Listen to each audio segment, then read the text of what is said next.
Olá, Paulista. Boa tarde, meu Brasil. Vamos abrir aqui. Muita responsabilidade para um jovem, Oswaldo Ribeiro.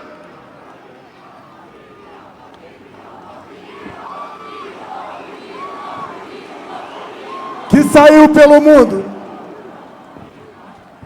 Jamais esperava ser vereador na minha vida.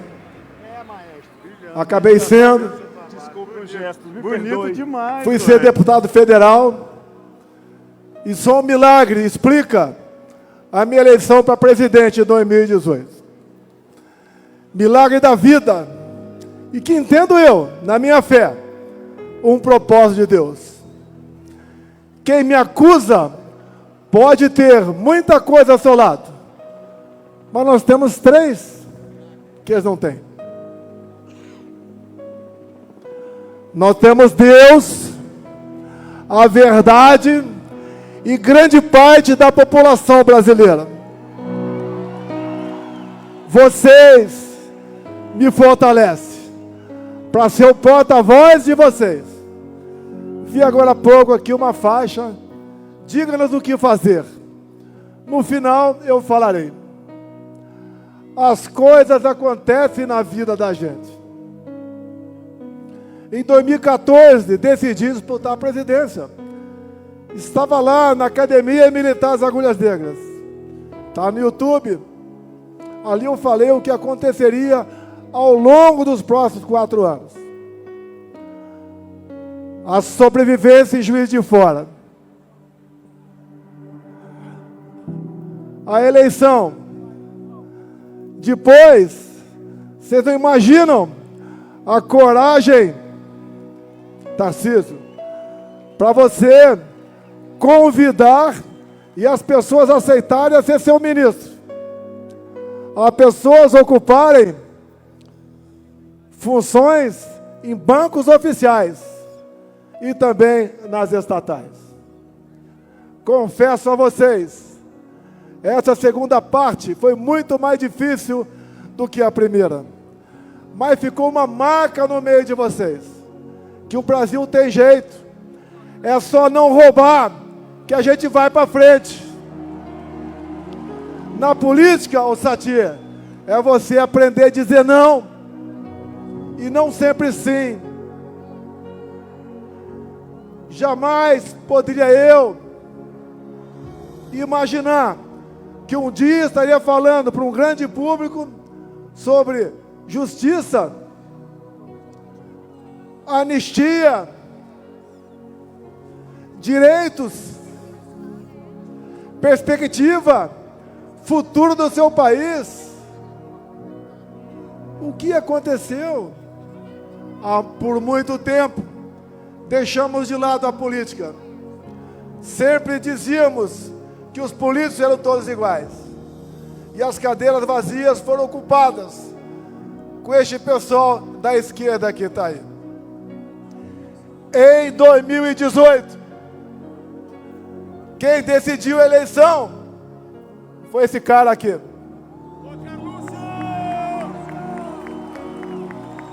Um telefone numa prancha de surf. Este foi meu marqueteiro. Mas tínhamos naquele momento a liberdade de expressão. Podíamos nos manifestar. E no Facebook, por noite, agregávamos mais de 400 mil pessoas. E fiz uma coisa também, o Silas Malafaia. Você é pastor. Eu apenas li a Bíblia na fronteira, de 79 a 81. Pegamos uma passagem bíblica, lá do João 8:32. E conhecereis a verdade, e a verdade vos libertará. Como é difícil você falar a verdade para um amigo seu, mas ela liberta. Então o marqueteiro aqui, Carlos Bolsonaro, me botou na presidência da República, juntamente com mais algumas pessoas, obviamente. Mas ele foi o cérebro, foi a minha espinha. Ao longo de 4 anos, enfrentamos pandemia, uma guerra lá fora, uma tragédia de Brumadinho, uma crise hídrica de 21. Mas nós vencemos tudo isso. Eu ali falei para vocês a importância da liberdade. Comprei 600 milhões de doses de vacina, mas falei, eu não vou tomar.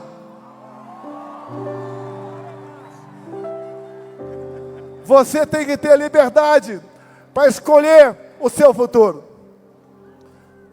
Você arca com as consequências. Não vou entrar nessa questão. Se um dia uma grande rede de televisão me der o espaço, falarei com o maior prazer. Acabando 22. A mão pesada do Tribunal Superior Eleitoral fez-se valer na balança. Onde eu era proibido de fazer tudo, o outro lado podia fazer qualquer coisa. Me acusar de tudo, até da morte da Marielle Franco. Me acusar de genocida, de misógino, de não gostar de nordestinos, de não gostar de negros. Eles podiam tudo. Tivemos até a tal cartinha pela democracia, que me tirando de lá, estariam garantindo a democracia no Brasil. Olha que eles botaram no meu lugar. Se fala em golpe, quem tirou o cara da cadeia? Quem o descondenou? Quem botou a mão pesada na balança do TSE? Quem o colocou na presidência da República para pagar vexame agora? Como acabamos de ver, a Embraer perdendo um contrato de 15 bilhões de reais. Uma empresa outra. Porque na Rússia estava ao lado de ditadores e criminosos de guerra o atual presidente do Brasil. Outras consequências virão quando Lula assume telado no conflito Irã e Israel. Ele ficou do lado do Irã, aquele país que é a bomba atômica, para varrer Israel do mapa. Outras consequências, infelizmente, virão contra nós. 2022 foi triste. Arrastava milhões de pessoas pelo Brasil. Aqui em São Paulo, motociata com 300 mil motociclistas. Assim no Brasil todo. 1 milhão de CACs conosco.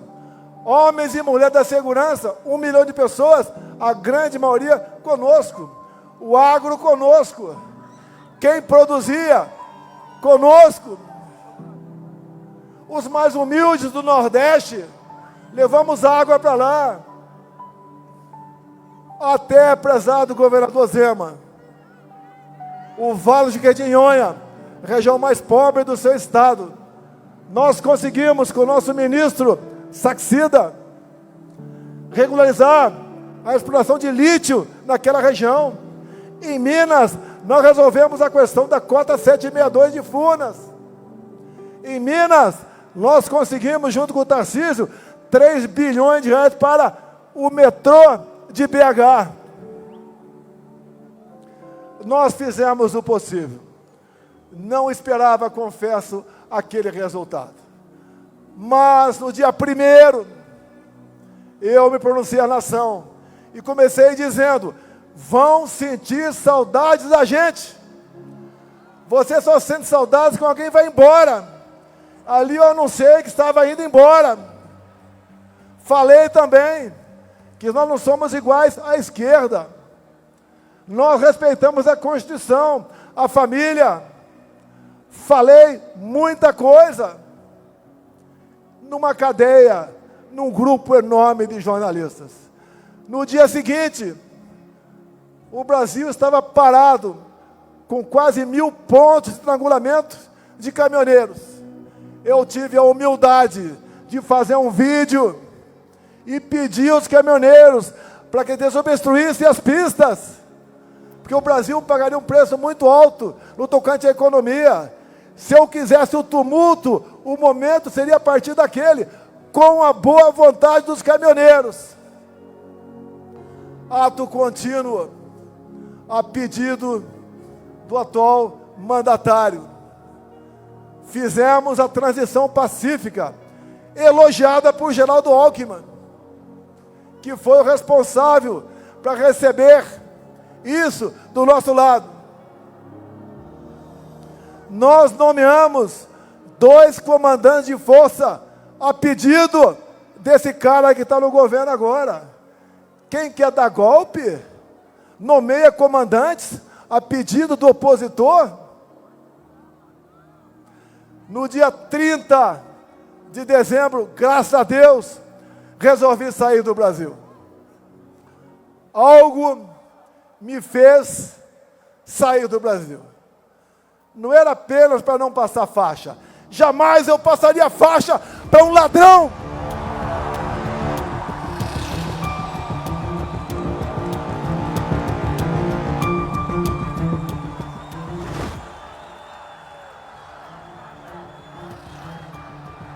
Jamais passaria faixa para um ladrão.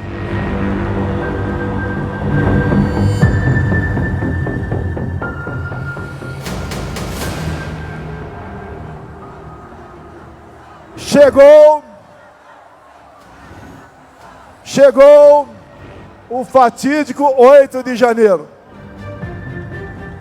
Um movimento, mais do que claro, orquestrado pela esquerda. Lula não estava em Brasília. No dia anterior, ele foi para Araraquara, porque sabia o que ia acontecer. Tanto é que as imagens de quase 200 câmeras sumiram. Tudo foi quebrado antes daquelas pessoas que, em parte, estavam no acampamento chegaram. No dia seguinte, essas pessoas foram presas. E assistimos hoje condenações a 14, 15, 16, 17 anos de prisão.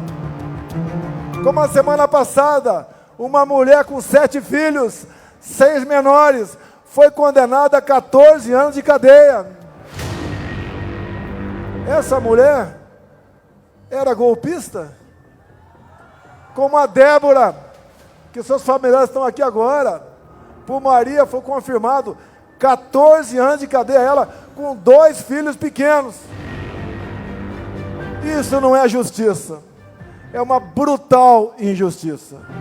Por isso nós lutamos por anistia, que é um remédio previsto na Constituição, de iniciativa própria do Parlamento brasileiro, independentemente de qualquer um dos outros 2 poderes. É o caminho da pacificação. E quem colabora com ela, mesmo sendo algoz, concordando, é um gesto de altruísmo. Nós esperamos que essa anistia tenha o apoio dos outros 2 poderes, além do poder legislativo. Nós podemos mudar o destino do Brasil. Nós podemos trazer a pacificação. Se alguém aqui agora está reclamando da sua vida, lembre-se que pessoas iguais a você, inocentes, humildes, mães, pais, avós, agora estão olhando para cima e vendo um concreto numa penitenciária. Quem está preso e deve alguma coisa, sente. Agora, quem está preso e nada deve, isso é uma tortura. Isso é um crime que, tenho certeza, para quem acredita, não terá perdão no dia do juízo final. Alguns acham que são imortais, mas o dia de todos nós chegará. Dizer a vocês que esses que estão sendo condenados, quais acusações? Tentativa armada de sublevar o Estado Democrático. Que arma foi apreendida? Busquem as polícias legislativas da Câmara e do Senado. Nenhuma arma foi apreendida, a não ser um estilingue com algumas bolinhas de gude. Que tentativa armada é essa? Golpe de Estado, 8 de janeiro, com idosos, com mulheres, com mães, com bandeira nas costas, com a Bíblia embaixo do braço. Golpe se dá com forças armadas, com armamento, com o núcleo financeiro, com o núcleo político, com apoio de instituições, inclusive fora do Brasil.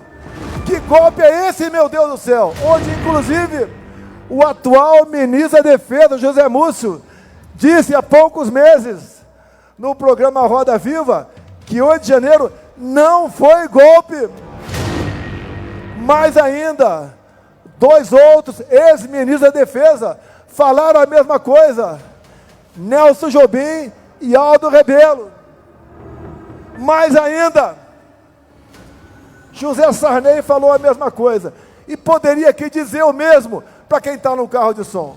Se fosse uma tentativa de golpe, vocês não estariam aqui.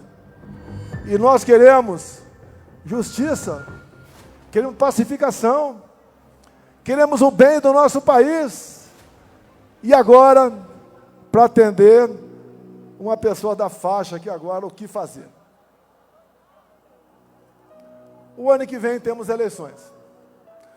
Aqui não é um carro para comício, é um carro para nós dizermos a verdade. Essa verdade que está lá em João 8,32.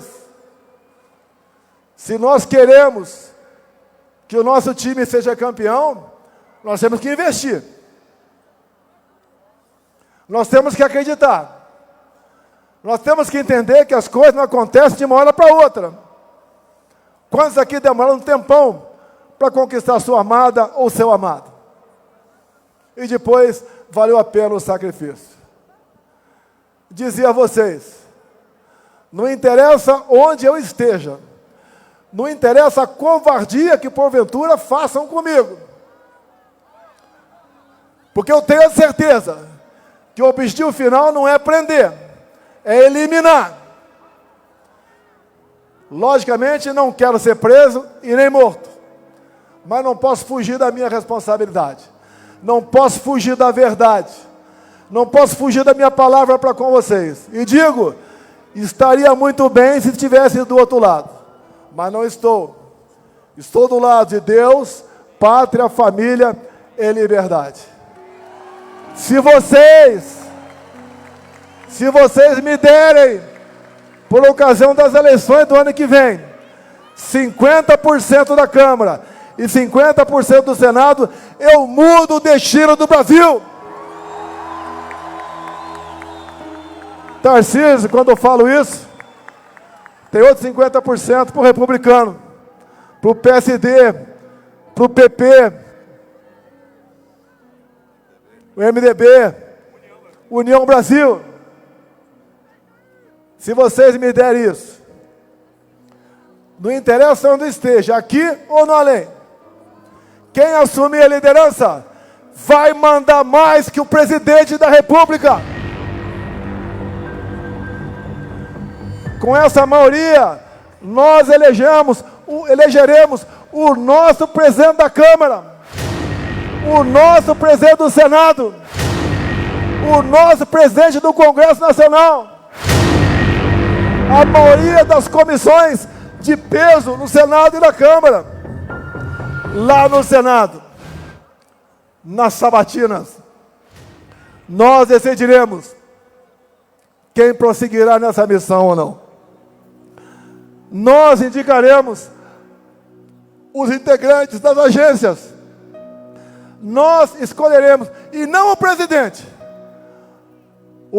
do Banco Central e todo o seu secretariado. Nós seremos os responsáveis pelo destino do Brasil. E dou um recado, não quero isso para perseguir quem quer que seja. Não quero isso para revanchismo. Eu quero isso pelo futuro do meu Brasil. Não tenho obsessão pelo poder. Eu tenho uma paixão pela minha pátria. Nós juntos, ao longo dos últimos 4 anos que estive na presença, voltamos a vestir o verde e amarelo fora de época de Copa do Mundo. Voltamos a cantar o hino nacional com vibração. Voltamos a falar em família, célula da sociedade. Nos colocamos contra a ideologia de gênero. É inadmissível perverter crianças de 5 anos de idade nas escolas. Esse aí, o grande patrimônio de todos nós, os nossos filhos. Nós entendemos o que é legítimo direito à defesa. Viram que o morte por arma de fogo diminuiu no meu governo. Todos passaram a ganhar comigo, do empresário ou mais humilde. Vocês não viram durante a pandemia, onde muitos governadores e prefeitos pregaram ou fica em casa, a economia de ver depois, como nós demos auxílio emergencial, não houve um só saque a supermercado. Nenhum prefeito do Brasil ou do Nordeste atrasou a sua folha de pagamento, em especial o 13º. Atendemos a todos com dignidade. Aumentei em 1 ponto percentual o fundo de participação dos municípios. Levamos água para o Nordeste.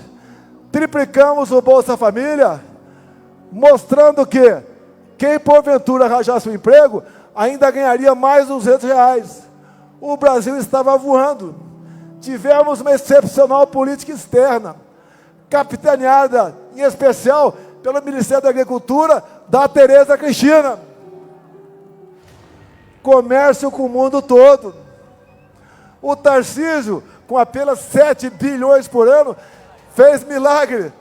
A pequena, grande Tereza Cristina aqui. Obrigado por ter aceitado o meu convite. O Tarcísio fez milagre com 7 bilhões para infraestrutura. E assim foram a maioria dos meus ministros. O Rogério Marinho, que não havia sido reeleito federal em 2018, levou água para o Nordeste e fez milhares de obras. Foi eleito senador na última eleição com uma vaga apenas. E agora, ele é o grande ídolo do Rio Grande do Norte. Lá, nas pesquisas, nós estamos na frente da esquerda. Lá em Alagoas, estamos na margem de erro com a esquerda. Na Bahia, uma perda enorme. Na Bahia do João Roma, uma perda enorme da esquerda. No tocante à posição de aceitação. Nós temos como resolver o Brasil. Me permita repetir. Me deem 50% da Câmara e 50% do Senado, que eu mudo o destino do Brasil. E digo mais, nem eu preciso ser presidente. O Valdemar me mantendo como presidente de honra do Partido Liberal, nós faremos isso por vocês. Me processam, mas não me processam por corrupção, por desviar recursos da Petrobras, por ter assaltado o fundo de pensão do Banco do Brasil ou dos Correios. Não me processam por ter achado dinheiro no apartamento meu, ou ter um sítio em algum lugar, ou um apartamento na beira da praia. Me processam por uma fumaça de golpe. Que golpe é esse que até hoje o Mossad não está sabendo sobre ele? Minhas senhoras, meus senhores, obrigado por mais esse momento. Nós temos alternativa, mas ela se perpetua pela confiança entre nós. Não me sinto bem na posição que me encontro, me omitir, me calar. Eu apelo aos 3 poderes da República. Sentem, conversem, pacifiquem o Brasil. Voz de liberdade, os inocentes do 8 de janeiro. Quem porventura quebrou alguma coisa, que pague. Mas julgar e prender de baseada, isso não existe em nosso ordenamento jurídico.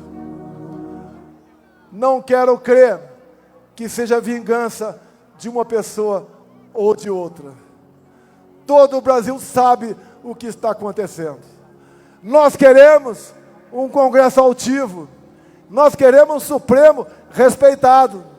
Nós queremos um Executivo trabalhando para o bem-estar do seu povo.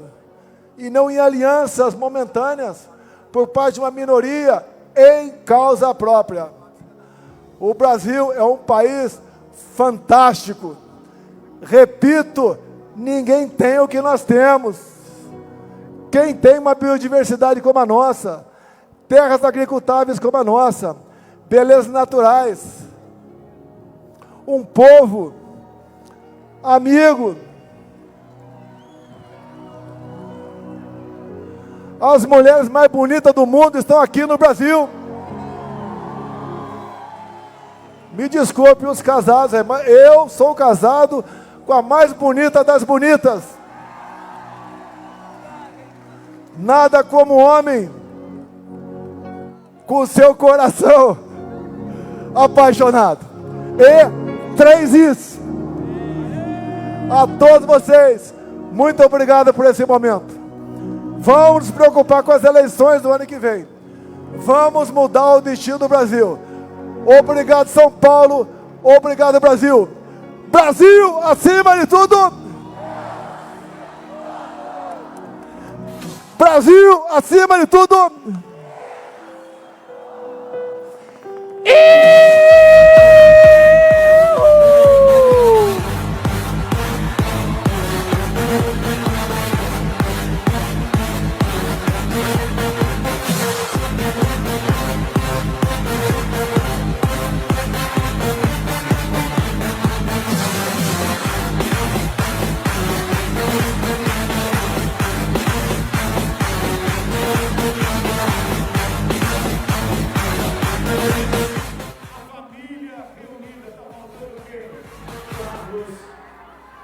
Está faltando Eduardo Bolsonaro. Agora, quem quer mandar um gritão para Eduardo Bolsonaro no Brasil, dá um gritão aí!